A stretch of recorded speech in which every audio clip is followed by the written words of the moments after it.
Muchas gracias al comité organizador y al científico por invitarme a participar. Es la primera vez que estoy en Villa María y la primera vez que participo de una actividad de Universidad Tecnológica, así que estoy más que complacida. Yo voy a hablar un poco del impacto de los plaguicidas sobre el ambiente. Elegí la foto de la abejita en una flor porque lo vamos a desarrollar más adelante, pero las abejas cumplen un rol ecosistémico fundamental. Además son bioindicadores de la contaminación que estamos produciendo en el ambiente, y vengo trabajando en un proyecto vinculado a esto hace ya varios años, por lo cual es para mí la foto más representativa.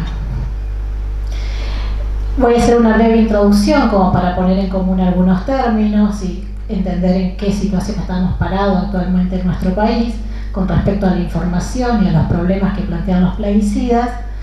No voy a hablar mucho de los métodos analíticos, es mi campo de experticia y me gustaría comentarlo en profundidad, pero bueno, vamos a pasarlo un poquito rápido y después me voy a centrar en algunos estudios de casos que yo seleccioné especialmente por alguna situación en particular. Y al final algunas reflexiones o consideraciones finales para ponerlas en común entre todos. Primero decirles que el universo de los contaminantes y los residuos es bastante amplio, no se limita solo a los plaguicidas. Ya recién estuvieron comentando sobre algunos contaminantes naturales como los metales, otros que son antropogénicos, que derivan de la actividad del hombre, como los plaguicidas, los fármacos veterinarios, los fertilizantes.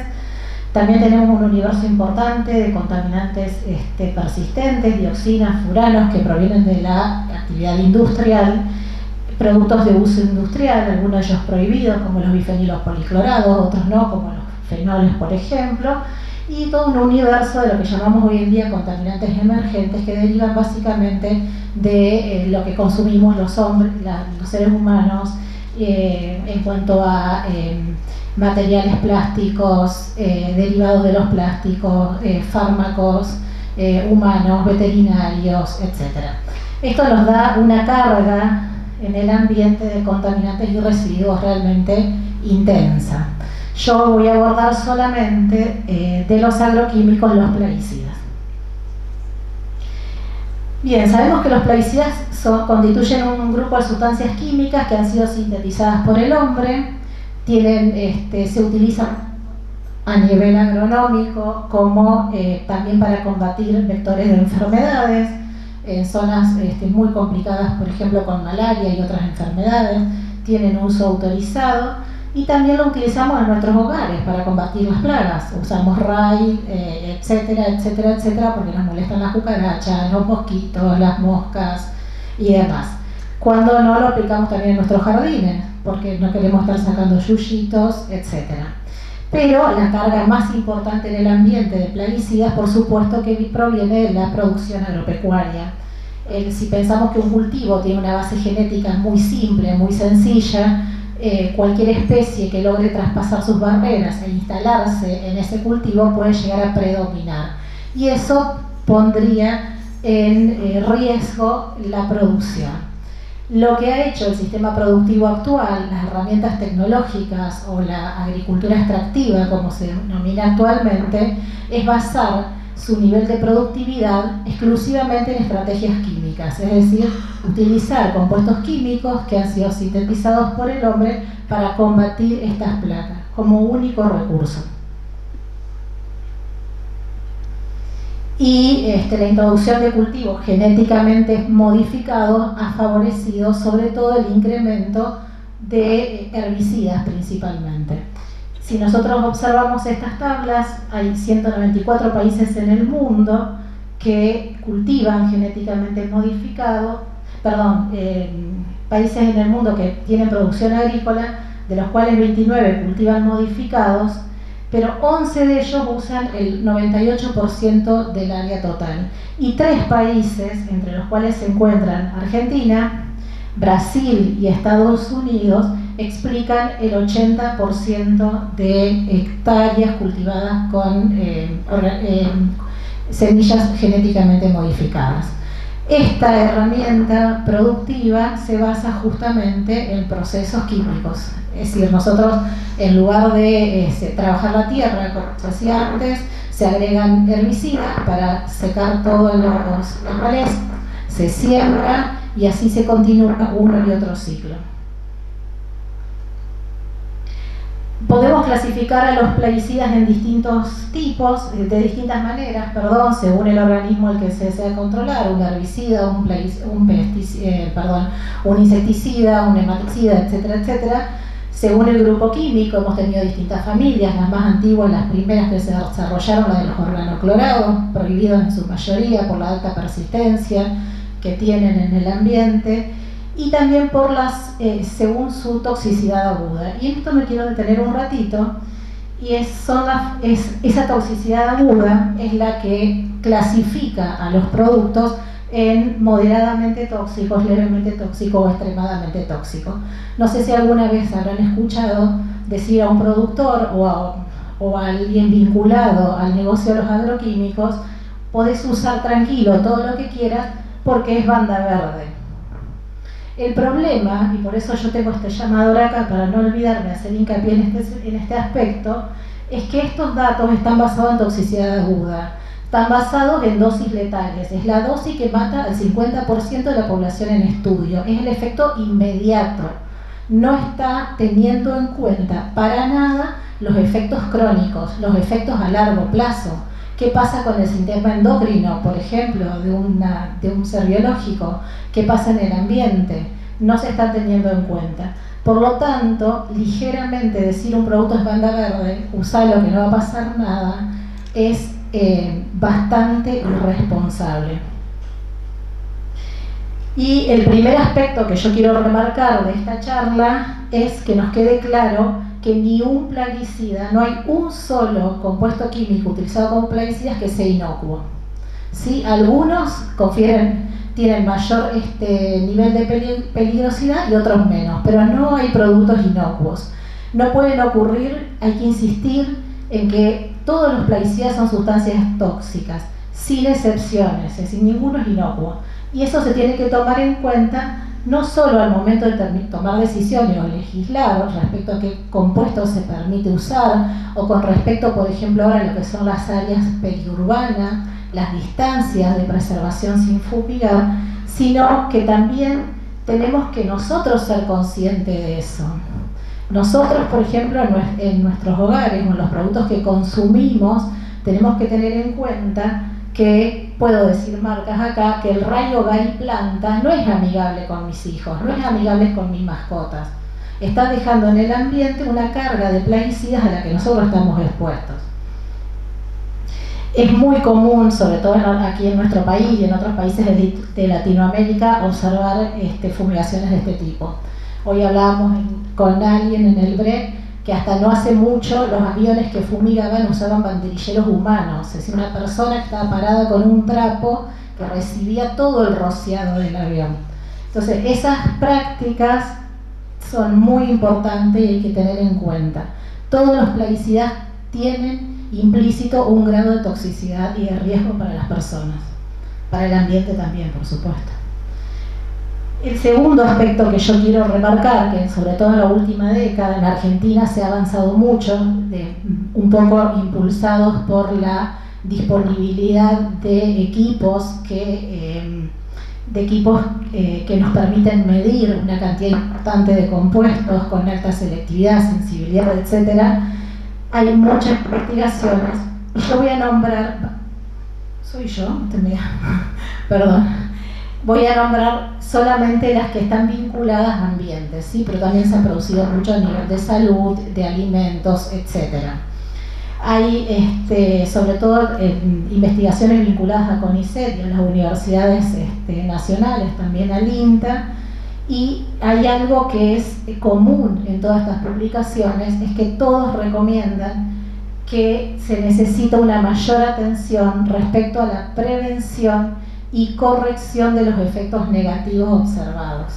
Y con la prevención estamos hablando de las prácticas, de las autorizaciones de uso, de los registros que no tenemos actualmente en nuestro país. Hay un trabajo muy interesante de un grupo alemán que hizo un estudio bibliométrico respecto a las publicaciones en Argentina, y Argentina está entre los primeros 5 países a nivel global en cuanto a publicaciones científicas con referato en revistas internacionales en el tema del glifosato. Y es tercero en citas. Primero está la Agencia de Protección de la Salud de Estados Unidos, segundo está el conglomerado Monsanto-Bayer, que siempre está tratando de explicar que el glifosato es inocuo desde todo punto de vista, y tercera está la Agencia de Investigación de Argentina. O sea que fíjense nivel de subsidio que están recibiendo para estudiar glifosato.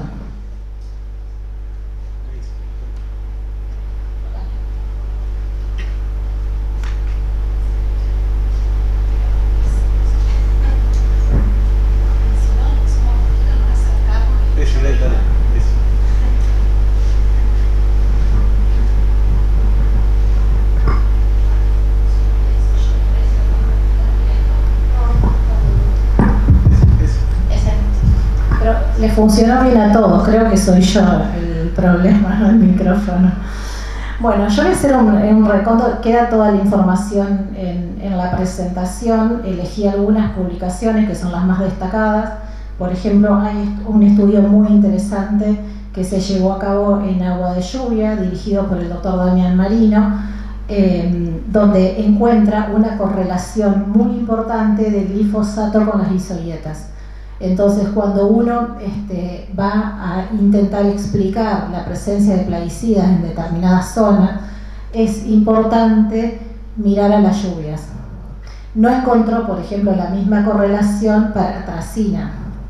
Y es así como nosotros, por ejemplo, encontramos glifosato en zonas donde no se ha aplicado, porque tiene una muy alta solubilidad en agua, tiene la capacidad también de ligarse al material particulado, viaja kilómetros en la atmósfera y luego puede depositarse en una zona a través de la lluvia. También las lluvias y las escorrentías son las que cargan de plaguicidas las aguas superficiales. Los plaguicidas que se aplican en una zona rural, por ejemplo, luego de una lluvia intensa, si el compuesto es soluble en agua y no ha lixiviado en el suelo, va a llegar definitivamente al recurso hídrico. Si está absorbido, por ejemplo, en el suelo y el suelo es transportado por erosión, también va a llegar al recurso hídrico. Las aguas superficiales, acá nombro un montón de trabajos, han sido las más estudiadas, es fácil acceder, es fácil de muestrear, etc. Y encontramos una cantidad de compuestos y rangos de concentraciones realmente importantes. Si bien son los recursos hídricos superficiales de Argentina han sido los más estudiados, también no es fácil establecer correlaciones, porque cuando uno va a sacar una muestra a un río, a un arroyo, es una instantánea de ese momento. Si en la semana o al otro día llueve, el río tiene una carga diferente. Si es un río correntoso, también va a tener una carga diferente. Pero de todos modos tenemos ya en nuestro país muchas referencias bibliográficas. El suelo también se ha correlacionado a la presencia de plaguicidas en los distintos suelos. Las características del suelo son fundamentales para entender la relación que tiene el plaguicida con el suelo. Recién comentó la compañera sobre el proceso de la arcilla y algunos contaminantes. Los suelos que son ricos en materia orgánica van a tender a ligar más los compuestos polares que los no polares, etc. Pero el suelo también acusa recibo de la carga de plaguicidas. También hay muchos estudios en biota, invertebrados, anfibios, peces, reptiles. En Santa Fe, en la Universidad Litoral, hay varios grupos que se dedican a estudiar no solo la presencia, sino el efecto que tienen los plaguicidas en distintos organismos, vertebrados y no vertebrados, y particularmente el grupo de la doctora Muñoz de Toro evalúa la perturbación endocrina que tienen este tipo de contaminantes en ciertas especies. Se está avanzando actualmente, voy a comentar 2 casos muy rápido, de efectos sinérgicos que puede haber entre 2 tipos de contaminantes. Recién comentaron que el arsénico es un contaminante natural de las napas aquí en Córdoba, bueno, en Santa Fe también. Toda la zona oeste de Santa Fe tiene una carga importante de arsénico y el grupo del doctor Lasmanovich evaluó los efectos sinérgicos de glifosato y arsénico. Vamos a ver después por qué glifosato, porque así como el arsénico está presente, el glifosato es ubicuo en el agua de Santa Fe. Ahora estamos trabajando en la evaluación de los efectos de glifosato, glufosilato y los microplásticos. Ya se ha demostrado con distintos modelos que el glifosato puede ligarse a los microplásticos y los microplásticos tienen un nivel de toxicidad para la biota importante, y el glifosato también. Bien, haciendo este resumen rapidito, ¿cómo nosotros podemos estudiar cuál es el destino ambiental de los plaguicidas? Es decir, una plaguicida se aplica en el campo, ¿a dónde va ese plaguicida? ¿Cómo llega? ¿Cuánto tiempo va a permanecer en ese compartimento ambiental? ¿Cuál es el destino final? Yo creo que no voy a poder responder a todas estas preguntas, pero vamos a hacer alguna aproximación. Primero, tenemos que saber que cuando uno aplica un plaguicida, ya sea con un avión, con una araña, mosquito, como se llame el sistema que estemos utilizando, solamente el 45% de ese rociado alcanza el cultivo. El resto se pierde por deriva, y eso se ve todavía más perjudicado cuando los equipos no son adecuados, cuando el viento no es el que debería ser para una aplicación con avión, etc. Pero además, menos del 0,1% llega al organismo objetivo. O sea que yo de todo eso que estoy rociando, un porcentaje muy bajo va a llegar al organismo que yo quiero destruir. Por lo tanto, el resto se va a incorporar al medio ambiente. Y además de incorporarse al medio ambiente, van a afectar, van a poder llegar a los alimentos, al agua, etc. ¿En qué compartimento ambiental lo vamos a encontrar? En aire, en agua, en suelo, en biota, en los cuatro o en cualquiera de los cuatro, y eso va a depender básicamente de las propiedades físico-químicas de los plaguicidas y de las características. Los suelos tienen distintas composiciones y los plaguicidas, hoy en día tenemos casi 1000 moléculas autorizadas a nivel mundial. En Argentina se usan aproximadamente unas 500, cada uno de ellos tiene sus propiedades físico-químicas. Dependiendo de eso, van a tener un determinado destino ambiental. Este dibujo lo hizo la nieta de mi jefe, y lo venimos usando hace un montón de años porque nos gusta mucho, pero una vez que uno aplica un plaguicida, la molécula sólida puede, según su presión de vapor, evaporarse e incorporarse a la atmósfera. Si es soluble en agua, puede ser por escorrentía, arrastrado a una fuente de agua, o lixiviada en un proceso de runoff hacia las capas más profundas. En el agua, de acuerdo a su coeficiente de partición octanol-agua, es decir, a la lipoficidad que tenga o a la hidrofobicidad que tenga, va a poder absorberse en algunas especies, incluso puede llegar a biomagnificarse, acumularse y biomagnificarse. De acuerdo a su presión de vapor, va a poder pasar de estar soluble en agua a estado vapor y también incorporarse a la atmósfera, y en cada uno de estos compartimentos ambientales va a poder degradarse, transportarse, acumularse, etc. Eso va a depender de las propiedades del entorno y de las propiedades físico-químicas de cada compuesto. Hay distintos modelos que correlacionan o relacionan las propiedades físico-químicas de los plaguicidas para estimar cuál es el destino ambiental de esos plaguicidas. También nosotros cuando hacemos química analítica, usamos esas propiedades para desarrollar los métodos analíticos. Y lo único que voy a comentar de métodos analíticos, lo que tenemos en estas transparencias, qué capacidades analíticas nosotros requerimos. Hay, como les dije antes, más de 1000 moléculas registradas para ser usadas como plaguicidas, y eso es más o menos como buscar a Wally. Yo no sé si ustedes alguna vez han estado con estos libros, pero cuando mis sobrinos eran chicos, yo me pasaba los fines de semana horas buscando a Wally. Por suerte, cuando nacieron mis hijos ya no estaba tan de moda Wally, así que hacíamos otras cosas. pero esto significa que yo tengo que buscar concentraciones muy bajas a nivel de trazas, compuestos que están en matrices complejas y que además una matriz es diferente de la otra. No es lo mismo analizar agua que analizar el sedimento, que analizar un pescado o que analizar suelo. Por lo tanto, voy a tener distintas matrices, distintos componentes que estén correlacionados a esos plaguicidas. Pero además, no importa solo la molécula original, importan también todos los metabolitos de degradación que tengan alguna implicancia toxicológica. Por ejemplo, atracina se degrada en DEA, son los más importantes, y tienen tanto riesgo como la atracina misma. El glifosato se degrada en AMPA, y el AMPA tiene las mismas implicancias de riesgo que tiene, o de peligrosidad, perdón, que tiene el glifosato. Por lo tanto, tenemos que tener en cuenta todos los posibles metabolitos de degradación. Además, necesitamos métodos que cubran una amplia gama de compuestos que sean compatibles con las técnicas de la química analítica verde, es decir, el bajo uso de solvente, el bajo uso del tiempo, etc.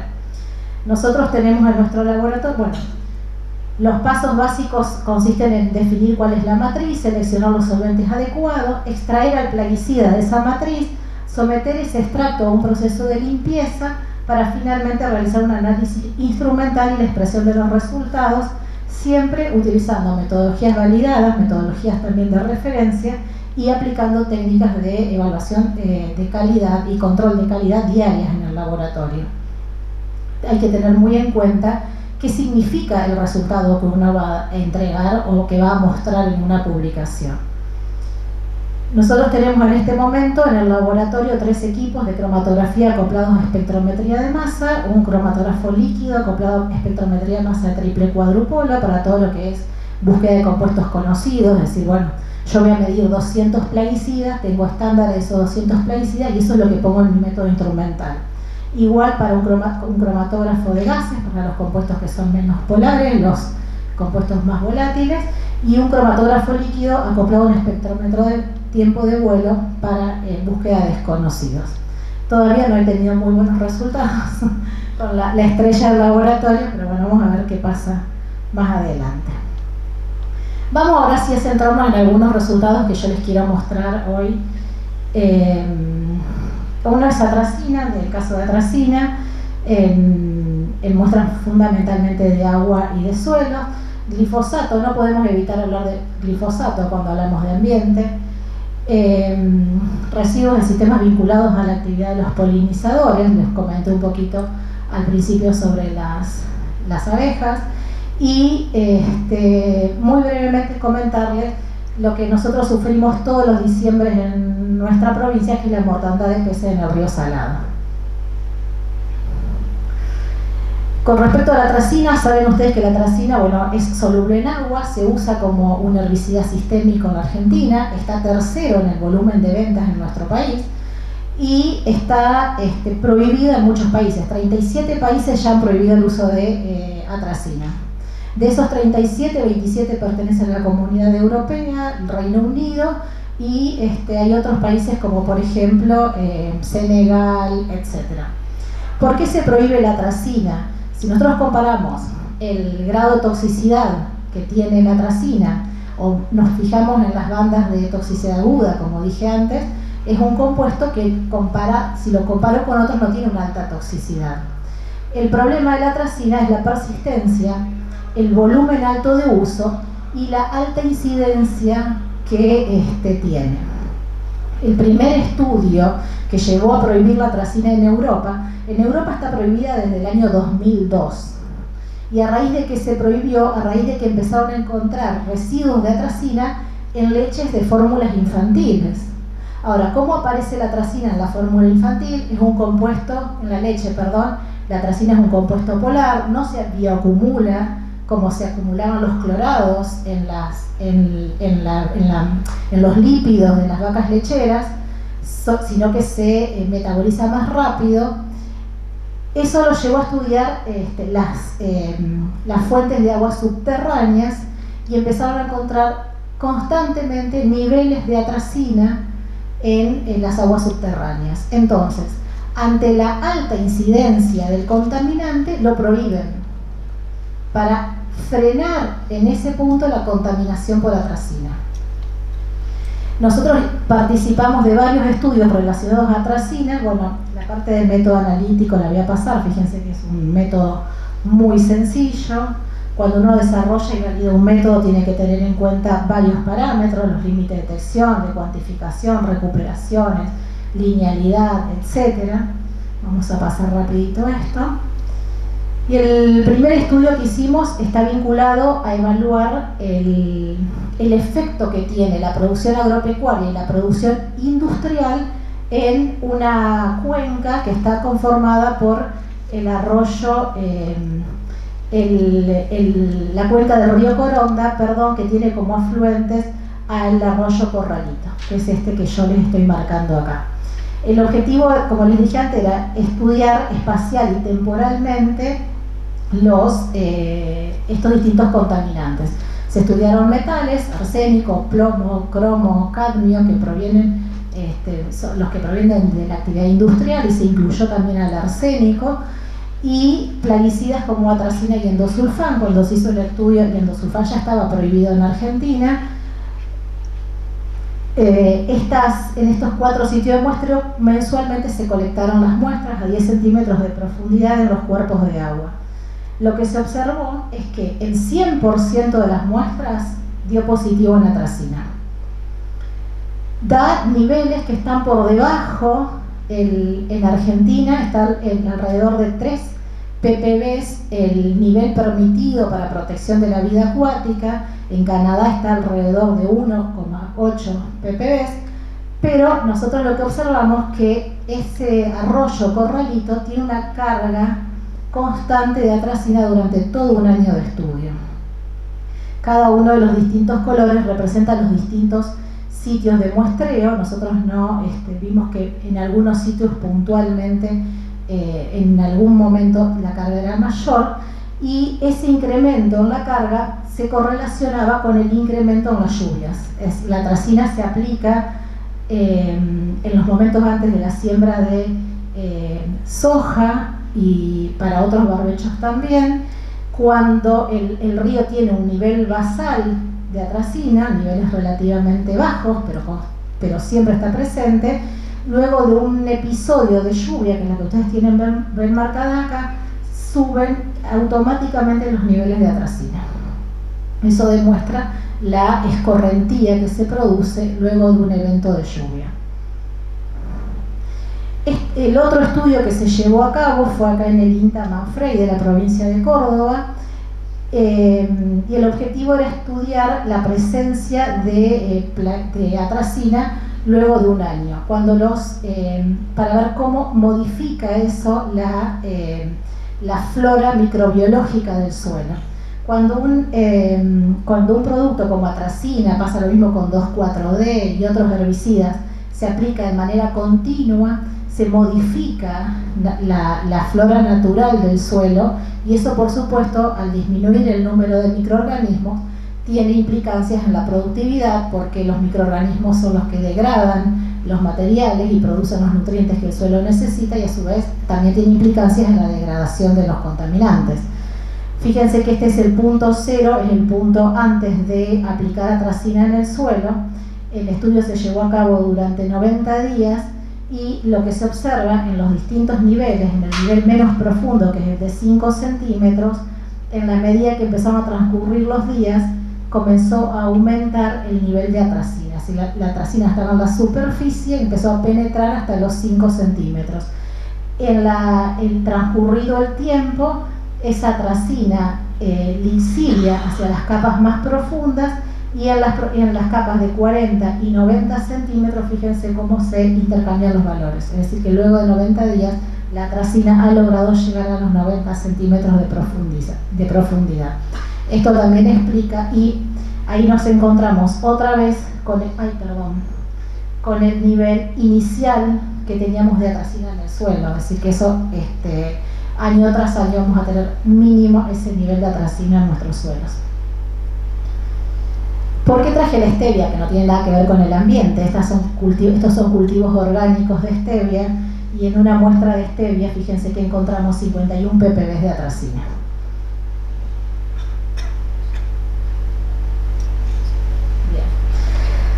El glifosato, la vedette de nuestros problemas, el árbol que no nos deja ver el bosque. ¿Qué nos pasa? El banda verde, podemos tomar glifosato y no nos va a pasar nada.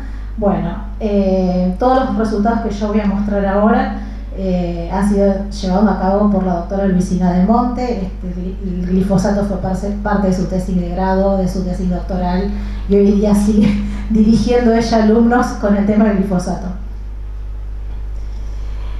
Primero les voy a mostrar glifosato en aguas. Hay dos trabajos experimentales que llevamos a cabo con el INTA Paraná. Compartirles también un monitoreo que se hizo en aguas superficiales, en aguas de tambo, y los niveles de glifosato en fuentes puntuales de contaminación. La provincia de todos estos estudios se realizaron en la provincia de Santa Fe y Entre Ríos, y estas provincias, junto con parte de Córdoba, de La Pampa y de Buenos Aires, es la zona núcleo agroproductiva de nuestro país. Es decir, el mayor volumen de glifosato se utiliza en esa zona. El primer estudio que hicimos en la estación experimental del INTA Paraná, este es un tajamar artificial, dada la geografía que tiene el INTA Paraná. Acá está localizado el tajamar, tiene una zona, un perfil, de cuchillas, donde todo el agua de estos campos por escorrentía llega a ese tajamar. Esta es un campo de, como dije antes, de INTA, donde se llevan a cabo producciones convencionales, ¿sí? Se estudian los procesos, pero de acuerdo a prácticas comunes de agronomía. Lo que se observó en el tajamar, que durante casi 2 años de estudio, desde el 2010 hasta el 2013, se observó la presencia de glifosato. Fíjense, el glifosato es el marroncito, AMPA y glufosinato. Glufosinato se usa mucho menos que glifosato, pero cuando se utiliza tiene una dinámica muy similar a la del glifosato. En todas las muestras se detecta AMPA. Por lo tanto, hoy en día analizar glifosato y no analizar AMPA nos está dando una visión muy sesgada del problema. Todos estos niveles de glifosato, AMPA y también de glufosinato llegan a este tajamar por escorrentía. ¿Qué ocurre luego de un evento importante de lluvia? Fíjense cómo se incrementan los niveles. Estábamos en el orden de 5 ppb en periodos previos a una lluvia importante, y luego de un evento de lluvia llegamos a prácticamente 100 ppb de concentración. Este es otro trabajo experimental que se hizo para entender las correlaciones que tenemos entre la fertilización y la aplicación del glifosato. Saben que una práctica agronómica muy común es en un mismo proceso realizar las dos prácticas, la fertilización y la utilización del herbicida, y el objetivo era estudiar qué disponibilidad va a tener la planta de fertilizante o de glifosato cuando están los dos juntos. Se trabajó con en una parcela experimental. Esta es el equipito que se diseñó. Fíjense que se coloca a 5 centímetros de profundidad. Aquí hay un recipiente, no sé si llegan a verlo, que va a recibir el agua del runoff luego de un evento de lluvia, y el evento de lluvia se simula y luego se recoge el agua que escurre acá o que lixivia en distintos tiempos. El diseño de la experiencia es como lo mostramos aquí. Se subdividió la parcela en 16 parcelas, en una solamente, una se utilizó como control, una se utilizó como control, a una se le agregó solo fósforo, a otra solo glifosato, y a la otra el fósforo y el glifosato juntos, y se tomaron muestras el día de la aplicación, al día siguiente, a los 5 días y a los 8 días, luego de simulada la lluvia. ¿Qué observamos? Primero, un nivel, otra vez como antes, un nivel, este es el control, el fósforo, glifosato y fósforo más glifosato. Estas son las concentraciones de glifosato más AMPA sumadas, y lo que nosotros observamos, fíjense ustedes, un nivel basal. Sí, ese es el glifosato y el AMPA que el suelo contenía previo a nuestro ensayo. ¿Sí? Todos los suelos tenían aproximadamente el mismo nivel de ambos sumados. Y como conclusión podemos sacar que cuando está el fósforo presente, el glifosato se escurre hacia las capas más profundas mucho más rápido, porque está el fósforo ligado a todos los sitios a los cuales se ligaría el glifosato. Por lo tanto, tiene mayor capacidad de producir runoff, es decir, de lixiviar hacia las capas más profundas. Eso tiene dos perspectivas. Una es la de la contaminación, que es la que a nosotros nos interesa, y otra es la de la necesidad de incrementar las dosis de glifosato justamente porque no va a estar disponible para la planta. Bien. Bueno, esto lo comentamos recién, lo voy a pasar un poquitito más rápido. También observamos en este estudio, acá están discriminados los resultados del glifosato con respecto a AMPA, es que el AMPA se produce casi inmediatamente. El glifosato es degradado por los organismos del suelo en AMPA, y esa degradación se produce de manera casi inmediata, y también el AMPA va a escurrir como el glifosato. Otro estudio que se llevó a cabo es el monitoreo del glifosato en aguas superficiales. Este estudio lo llevó a cabo la red de monitoreo de calidad de agua, que es de la provincia de Entre Ríos. En este participa el INTA, también participan agricultores y otros organismos. Todos estos son los puntos de muestreo. Se muestreó agua superficial, de distintas cuencas. Bueno, esas son fotos. Y fíjense que el primer análisis, son 697 muestras, se hizo con kit de ELISA, son kit de inmunoafinidad, que determinan glifosato en un determinado rango de concentraciones. De las 697 muestras, el 47% dio positivo y el 2% dio niveles muy altos, 280 ppb. También podemos observar la correlación que hay entre glifosato y AMPA. Es decir, siempre que nosotros encontremos AMPA en una concentración mayor a la de glifosato, como estamos observando acá, nos está contando un poquito de la historia hacia atrás en el tiempo, ¿sí? Este AMPA está acusando la presencia de glifosato previa a esta que nosotros estamos determinando. Por eso, cuando nosotros queremos evaluar el impacto que tiene, sumamos las dos concentraciones, no los vemos de manera individual.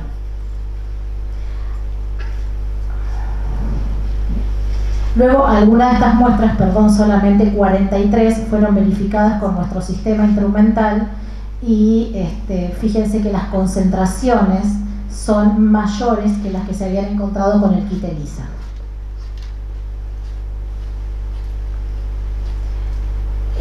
Otro estudio que lo seguimos realizando porque pertenecen a las muestras superficiales del control de medio ambiente o de curso legal de la Secretaría de Ambiente de la provincia de Santa Fe, que ya sea por denuncias o por interés propio, toman muestras de agua y en algunos casos también de sedimento de distintos cursos de agua. En 132 muestras que hemos analizado en los últimos años, encontramos, fíjense que la media está en el orden de 196 ppb de glifosato, y la concentración mínima en el orden del límite de cuantificación, pero también se encuentran concentraciones muy altas. Esto está alrededor de las 13 ppm. Este es el perfil que tenemos de muestras positivas. El verde son muestras en las cuales no se ha detectado nada. El lila son muestras que están en niveles por debajo del límite de cuantificación. Está presente, pero no informamos el valor que tiene por la alta incertidumbre que tiene ese valor. Y en amarillo son las muestras que se han cuantificado.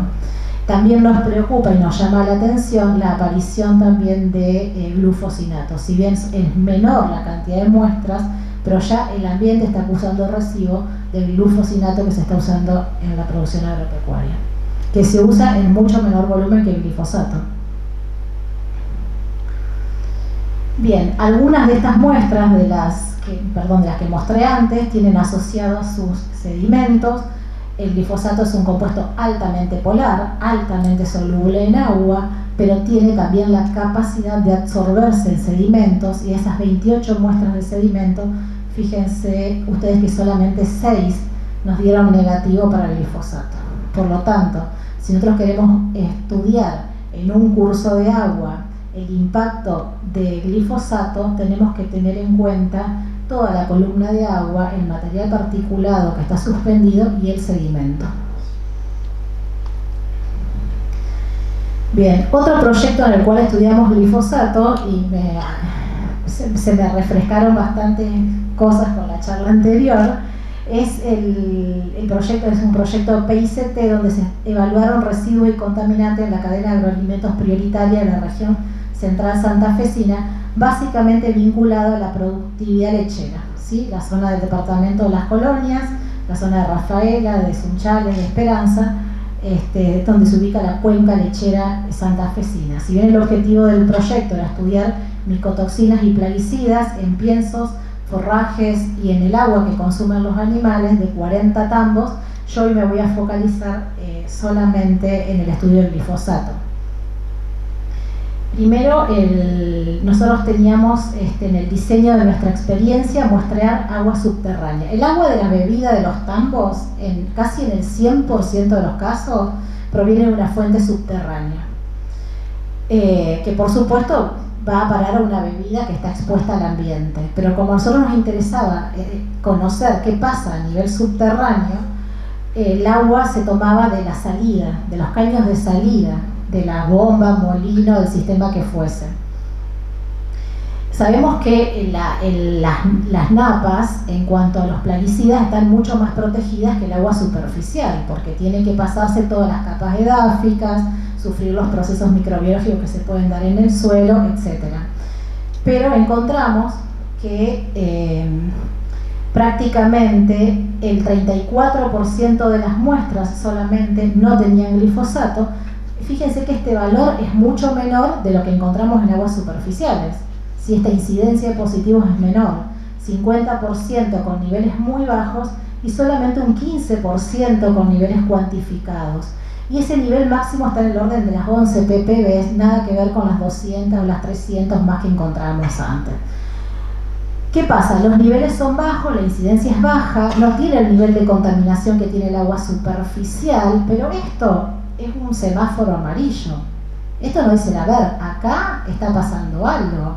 Esto que se pensaba originalmente de que el glifosato saben ustedes que actúa por contacto y es foliar. El glifosato que cae al suelo se absorbe fuertemente a la materia orgánica del suelo y las raíces no lo pueden recuperar. Por lo tanto, para que sea efectivo tiene que tocar la hoja de la planta que nosotros queremos eliminar. En base a eso, se argumentaba que el glifosato no iba a tener capacidad de llegar a una napa. Nosotros lo que estamos demostrando con este trabajo es que efectivamente el glifosato llega. Por los distintos procesos que se estén dando en el suelo, el glifosato llega. Entonces se hace una alerta. Es momento de decir, bueno, acá tenemos que parar para no llegar al nivel de contaminación que pasó, por ejemplo, por la atracina, donde todas las napas tienen atracina. En mucha menor proporción se encuentra AMPA y en ninguna muestra encontramos glufosinato. ¿Qué nos pasó? En este muestreo, que 33 muestras nos daban valores muy altos y estos valores no correlacionaban para nada con lo que veníamos encontrando. Bueno, lo que ocurrió en este caso es que las personas que iban a muestrear, en lugar de esperar que se limpie el caño y sacar la muestra del caño, para hacer el muestreo más rápido sacaban del tanque australiano, del tanque de bebida de los animales. Y fíjense ustedes la diferencia en la cantidad de muestras positivas con respecto al estudio anterior y los niveles encontrados son mucho mayores.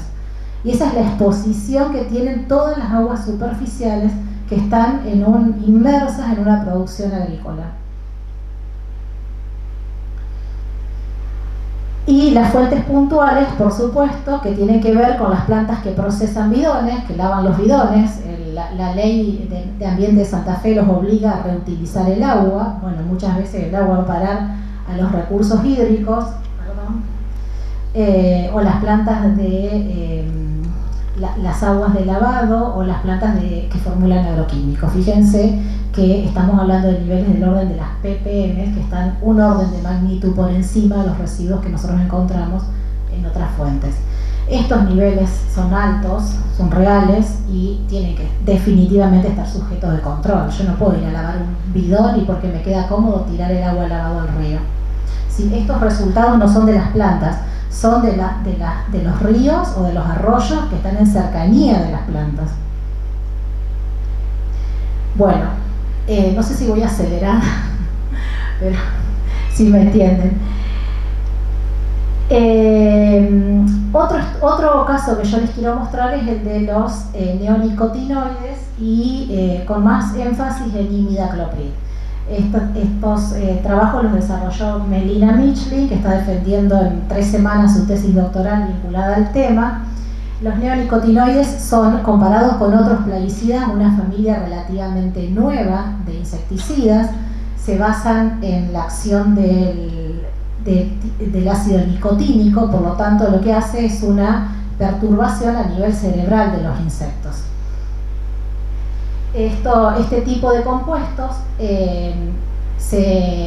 también están prohibidos en muchas partes del mundo porque se ha notado una disminución importante en la cantidad de insectos polinizadores y se atribuye esa disminución de insectos polinizadores a la actividad agropecuaria. Dentro de ellos los neonicotinoides. El imidacloprid, por ejemplo, si nosotros nos centramos en la abeja Apis mellifera, que además del valor ecosistémico que tiene este tipo de abejas, al igual que el resto de los polinizadores, produce alimentos que nosotros consumimos, por ejemplo la miel, el polen. Lo que producen es lo que se conoce como colapso de las colmenas. La abeja no se muere, pero pierde su actividad productiva y su actividad polinizadora porque se desorienta, porque no sabe volver a las colmenas. Entonces, de ese modo, las colmenas terminan desapareciendo. Este tipo de compuestos tienen uso permitido en la Argentina. Tenemos 5 compuestos de la familia registrados. El que más se usa es imidacloprid y thiamethoxam. Tanto en la producción hortícola, en la producción de calabazas, etcétera, como de oleaginosas y cereales.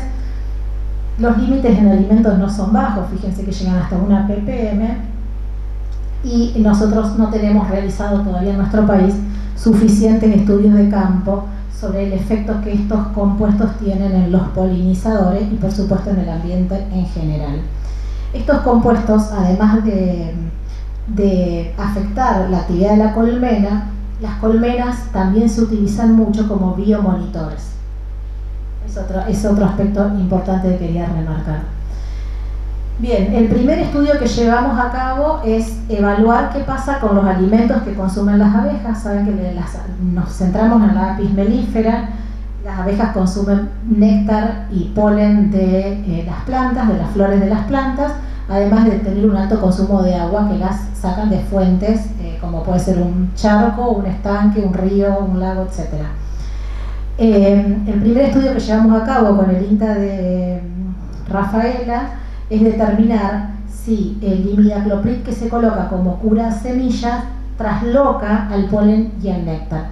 Este tratamiento de cura semilla es una práctica habitual, prácticamente no se consiguen semillas que no hayan sido curadas y se coloca el insecticida de manera preventiva. O sea que si cuando yo voy a sembrar, por ejemplo, girasol u otros cultivos, por si acaso vaya a haber un insecto que me deteriore la semilla y la semilla no germine y después yo pierda parte de mi cosecha, ya me venden la semilla tratada o la semilla curada. Si alguna vez ha ido a algún campo, son las semillas que se ven de color magenta, porque justamente le ponen un colorante para que sepamos que está impregnada con el insecticida. Bien, nosotros durante 2 años consecutivos sembramos 3 parcelas. En una parcela correspondía en control, es la semilla de girasol sin tratamiento, otra semilla con una dosis que es la mitad de la dosis habitual, de 600 centímetros cúbicos por cada 100 kilos de un producto comercial, y otra parcela con el doble de dosis.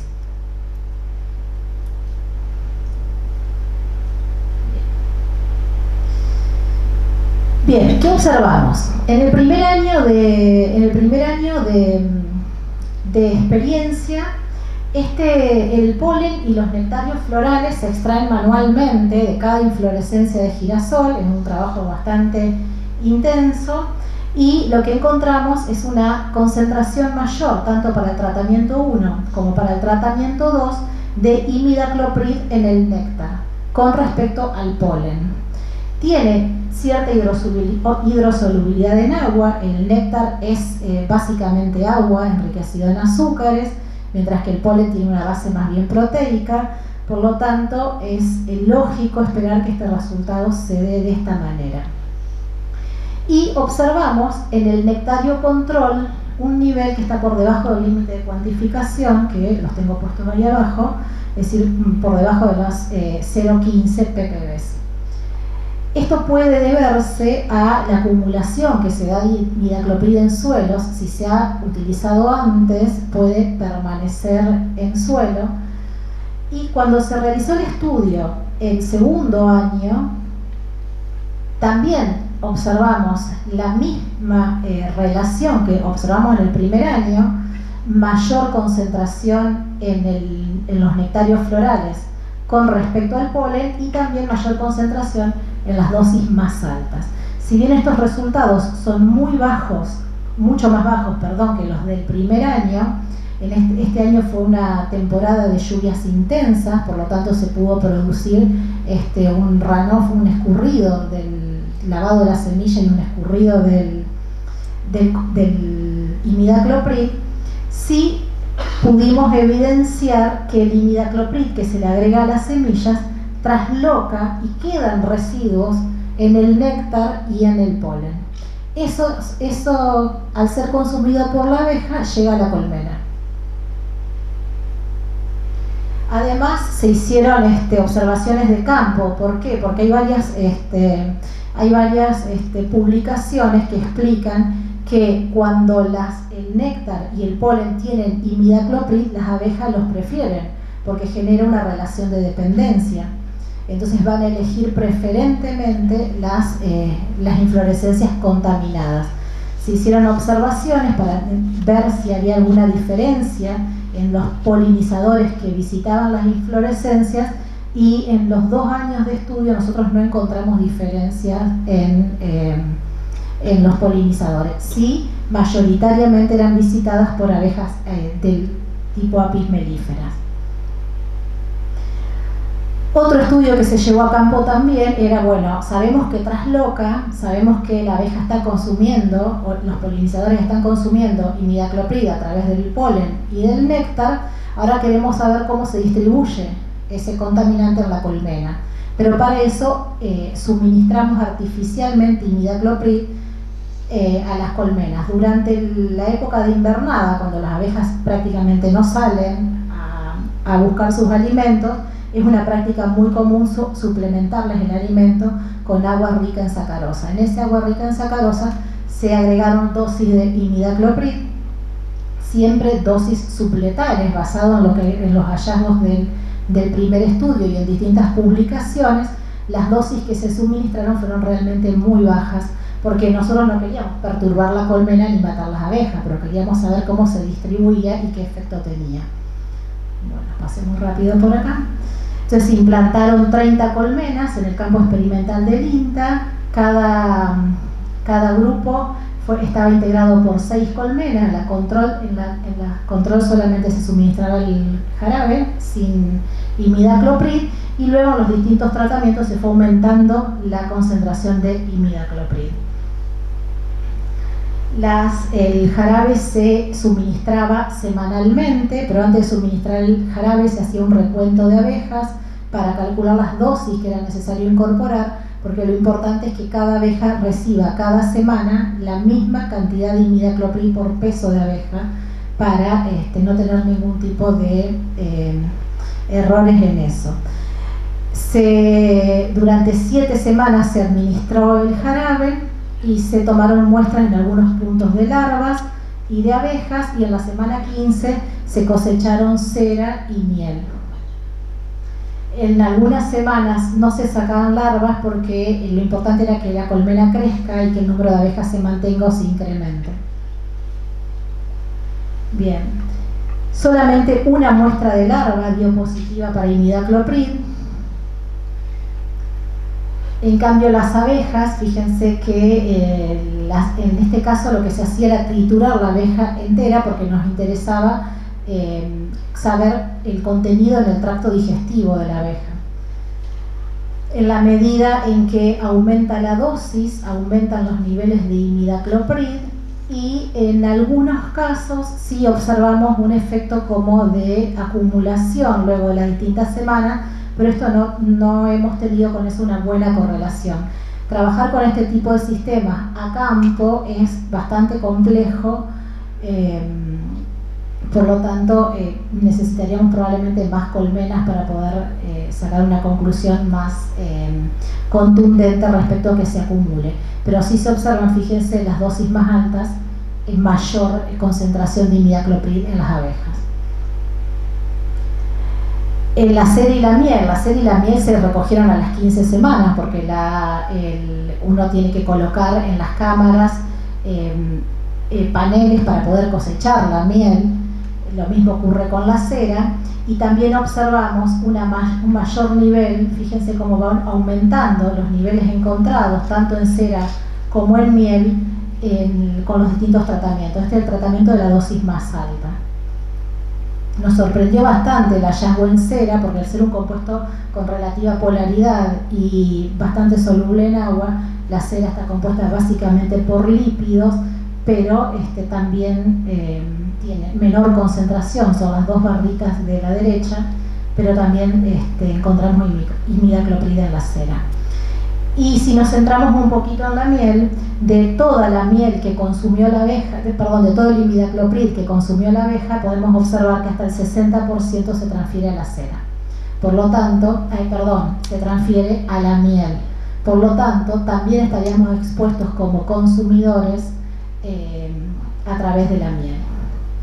Bueno, esto también se hicieron observaciones a campo, como el número de abejas de cría para estudiar la fortaleza de la colmena. Como todas las dosis eran muy bajas y subletales, no observamos efectos en el comportamiento del desarrollo de la colmena.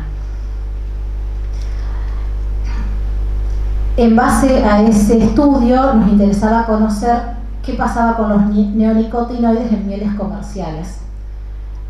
Para eso se analizaron mieles de la zona productiva de Santa Fe, pero ya ampliamos a 8 neonicotinoides. El bendiocarb está agregado como estándar interno.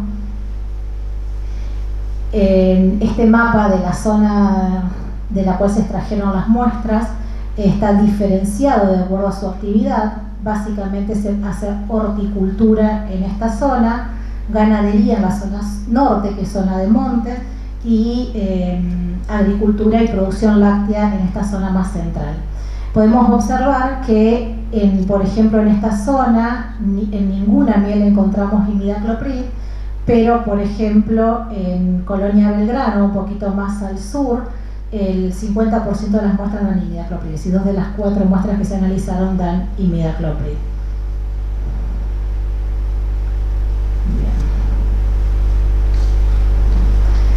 También estudiamos la presencia de casi 250 compuestos por cromatografía de gases y líquidas en un estudio de colmenas implantadas en el entorno de un cultivo de soja. En las abejas, fíjense que encontramos todos estos plaguicidas, fundamentalmente glifosato, AMPA, en dosis más altas metoxifenocide 2,4-D. En la miel inmadura, que es la miel que extraemos de los panales, también otra vez se encuentran altas concentraciones de glifosato, aparece clorpirifos con concentraciones también muy altas, y el polen está bajo estudio. Y ya para terminar, y gracias a los valientes y las valientas que se quedaron hasta esta hora, esta es una foto recurrente en mi ciudad todos los años. Siempre en diciembre se mueren los peces del río Salado. Si bien está ya más que estudiado que esta mortandad se debe a las condiciones de la bajada del río, las altas temperaturas, la falta de oxígeno disponible, etcétera, etcétera, por una cuestión de sensibilidad social, medio ambiente, procuraduría, etcétera, nos traen muestras al laboratorio para que evaluemos el contenido de plaguicidas. Yo les voy a mostrar las del muestreo del año 2021 y hacer un comentario muy rápido. Fíjense, estas son 4 muestras de pescado, pero las tengo separadas así porque en el mismo punto donde se extrajeron estos pescados se extrajeron sedimentos y agua. Estas 2 muestras no son independientes. En una muestra de pescado, fíjense que encontramos 1, 2, 3, 4, 5, 6 residuos de plaguicidas. En otras 2, en una muestra de agua encontramos 8 residuos de plaguicida, en otra muestra de agua se encuentran 6 residuos de plaguicida. Yo casi tengo la certeza de que no es esto lo que produce la mortandad de los peces, pero esto me tiene que decir algo. Yo en el río tengo residuos de 2,4-D, de atracina, bifentrin, clorpirifosfat, cialotrina, permetrina, glifol, oxifop, etcétera, etcétera, etcétera. Y lo que nosotros observamos es que año a año se incrementa el número de compuestos y el nivel de esos compuestos en el río. Bien, y ya con esto termino. Un tercer aspecto remarcable de consideraciones finales: el sistema de gestión en nuestro país tiene realmente muchos puntos flojos. No tenemos controles basados en la medición ni en alimentos ni en muestras ambientales, solamente datos científicos, esfuerzos que se hacen desde los distintos grupos. No tenemos registros que nos permitan a nosotros conocer. Por ejemplo, hasta hace 5 o 6 años, una cámara empresarial publicaba los volúmenes de ventas de plaguicidas. Eso ya no es público. Nosotros no sabemos qué volumen de plaguicidas se usan y de qué manera se usan. Hay ciertas regulaciones que tienen que ser actualizadas y mejoradas. Recién este año se está prohibiendo clorpirifos en Argentina. Clorpirifos es neurotóxico, es un compuesto organofosforado, es tan ubicuo como glifosato, lo encontramos en los cereales de los bebés, en el agua, en todos los alimentos que comemos prácticamente. Y tiene que haber mucha transparencia, sobre todo reforzar este principio de transparencia y de independencia en la gestión, y asegurar el equilibrio entre las tensiones que hay entre la producción, la salud y el ambiente. Acá está tirando la producción para un lado, y es la más poderosa y es la que siempre gana, y por otro lado, los que estamos preocupados por la salud y el ambiente estamos en una situación un poco más debilitadas. Y ya para terminar, ¿qué futuro, transición y transformaciones hacia sistemas más sustentables? Hoy en día ya no podemos pensar que transformar el sistema de producción agrícola hacia métodos más amigables con el ambiente son ideas para una granjita o para el jardín de mi casa, sino que hay documentos que han surgido de Naciones Unidas, de FAO, de OMS, etcétera, que sostienen la necesidad de desarrollar una agricultura que disminuya sustancialmente o que prescinda completamente el uso de plaguicidas y fertilizantes sintéticos. Así que tenemos que producir un cambio fundamental en nuestro modo de producir. Estos mismos organismos y la sociedad, por medio de múltiples representantes, abogan por el desarrollo de sistemas productivos que resguarden derechos fundamentales que tenemos los humanos, como la salud, el alimento sano, de la naturaleza, biodiversidad, preservación del suelo, menor impacto en el cambio climático y aspectos sociales relacionados con la seguridad alimentaria, el trabajo, el hábitat, la calidad de vida, el legado de los recursos naturales de las generaciones futuras. Ya el paradigma de que necesitamos alimentar a la población, por lo tanto no puede correr el riesgo de disminuir la productividad por el efecto de las plagas, eso ya no tiene sustento. Bueno, esto es un artículo de nuestra Constitución que respalda en realidad lo que deberíamos estar haciendo. Y finalmente pongo esta lo presentamos en el 2012, la idea de Horacio Beldoménico, que hasta que se jubiló fue mi jefe. Este es el modelo actual argentino y esto es a lo que deberíamos aspirar. Es una escalera bastante empinada la que hay que subir y es un proceso largo y bastante dificultoso. En el medio nosotros tenemos alternativas para que esta sea una transición. El problema, y lo que a mí me preocupa, es la vigencia. Seguimos estando acá. 10 años después, seguimos estando en este escalón inicial rojo. Bueno, y muchas gracias por su atención.